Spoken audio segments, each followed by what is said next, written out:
como acabamos de ver, os aspectos de ronco, de insônia, tem um fator muito forte que é o problema do otorrino, as vias respiratórias altas. Mas não é só isso, não.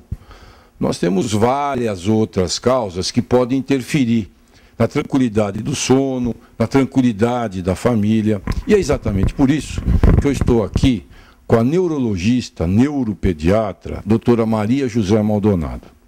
Doutora Maria José Maldonado é uma autoridade e eu tenho certeza que vai contribuir muito com a gente aqui.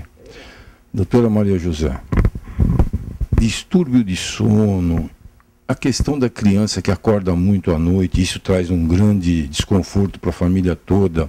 Eu gostaria que a senhora abordasse um pouquinho isso. Quais são as principais causas e como é que a senhora conduz essas situações, por favor?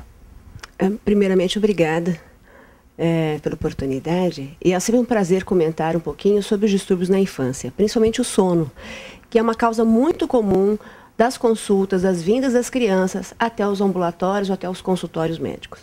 Sem dúvida, a queixa principal é a falta de sono de criança, chamada insônia. Mas, na grande verdade, a maioria destes casos são situações benignas. Incomoda muito família, a criança não dorme, pai e mãe têm que trabalhar o dia seguinte, é muito complicado. Mas, na verdade, isso consegue ser resolvido, na maioria das vezes, orientando a família de que provavelmente essa criança, quando ela tinha os pequenos despertares ao longo da noite, no início da vida dela, ela foi muito atendida. Muito, extremamente atendida. Então, toda hora que a criança dá aquela pequena despertada, que ela dá o choramingo, a mãe pega ao colo, a mãe dá mamar, põe ao seio, oferece mamadeira, não resta dúvida, depois de um tempo, ela vai querer a mesma situação. Isso acaba que o sono fica quebrado, a criança desperta diversas vezes e muitas vezes troca o dia pela noite. Nós podemos concluir assim, doutora Maria José, que a primeira causa ela é mais ou menos comportamental, né? Então é o recém-nascido. Isso, quando eu fazia pediatria, eu comentava muito com as minhas clientes, sabe? Olha, o primeiro chorinho não fica pegando no colo, embalando. Às vezes a criança está sonhando, às vezes a criança está fazendo um movimento qualquer, normal, ela nem quer despertar, né? Aí a gente vai lá, desperta, oferece fome, deve estar com fome, pega, dá uma mamar, estraga tudo.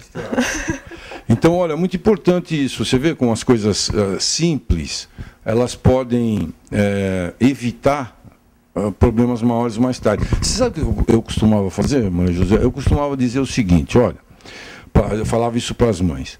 Se você colocar um despertador às 4 horas da manhã, para você que é mãe, ele desperta, você acorda e toma um copo d'água.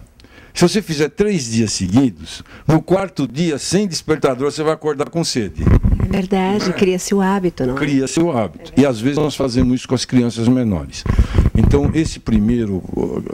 a primeira situação que você nos trouxe, muito interessante, é comportamental. E quando não é comportamental, doutora, quais são as outras causas? E aí nós temos outras situações. Por exemplo, bem mais raras, mas existem. Criança que tem crise convulsiva, dormindo, não é pouco frequente, porque nós sabemos que na epilepsia na infância é muito comum as convulsões parciais que ocorrem durante o sono, né? Distúrbios psiquiátricos, a criança perde o sono, ansiedade. Minhas crianças que têm cefalopatias, crianças com deficiência mental, criança com autismo, às vezes o sono, ele é um sinal de que alguma coisa está errada. Claro que a frequência é muito menor do que a gente tinha comentado anteriormente, mas são sinais que nós temos que ficar atentos. Mas uma boa consulta com o seu pediatra ou com o neuropediatra esclarece muito bem a situação. Porque logo ele vai pontuar se existe alguma coisa errada com o neurodesenvolvimento da criança. E aí sim a coisa vai ser direcionada melhor. Por exemplo, outra situação, criança hiperativa, que é um boom hoje em dia, todo mundo comenta criança hiperativa. A criança hiperativa ela é péssima de sono. Ela dorme mal, ela acorda várias vezes, ela tem um soninho desse tamanho, ela está inteira de novo, e está todo mundo cansado, e ela está inteirona. Então é uma situação também. Então é muito interessante para chamar a atenção de alguma patologia ou outra que a gente tem que ficar atento, né? Mas graças a Deus, uma frequência bem mais rara. E nesses casos, doutora, aí precisa realmente do profissional médico E aí também precisa de uma intervenção, que na maior parte das vezes é só medicamentosa, né? Se a criança tiver foco neurológico irritativo, epilepsia, essa hiperatividade, nós podemos controlar isso bem com medicamentos, né? Quais são as consequências, doutora? Essas crianças que dormem mal, elas têm vários problemas, né? Escola, a sociabilidade, né? O que a senhora coloca assim de mais importante como consequência? Primeira coisa que afeta quando a criança não tem sono é o humor. A criança péssima. O humor, inclusive, do pai e da mãe, né? Ficar a noite inteira acordando, né? Isso acaba tendo uma situação cíclica, né? Porque a criança está cansada, a criança fica enjoada, ela chora muito, o pai e mãe não têm paciência, e aquela situação fica insustentável. Mas a criança tem mau humor no dia seguinte, a criança não rende bem na escola, a criança não cresce bem, que nós temos que dormir bem.